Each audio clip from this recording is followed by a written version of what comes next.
In this video, I'm going to show you how you can add third-party call provider in your Slack workspace. So if you want to allow workspace members to start calls via third-party calling app, it is pretty simple. You can go ahead and add this. If you find this video helpful, I'll kindly request that you support me by liking the video and also by subscribing to this channel. Alright, so to get started with this, first you need to go ahead and add the third-party call provider in your Slack. To do this, go over to this add apps option, and then from here go ahead and click on open in Slack marketplace. So if you go to marketplace, you'll be able to see here some of the third-party calling apps or agents that you can add in Slack, and you can see we have even communication tools here. You can choose the one you wish.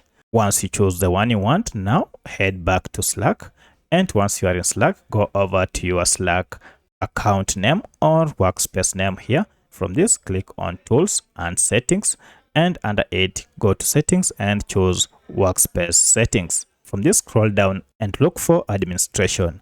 Now under administration, click on settings and permissions, and under this scroll down until you see third party call providers.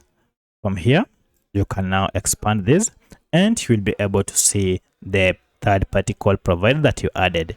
If you had not added, now you can go ahead and first install a call app from the Slack marketplace by clicking here, and this will allow you to do the same. So from here you can connect it, and now you'll have connected your third-party call provider in Slack.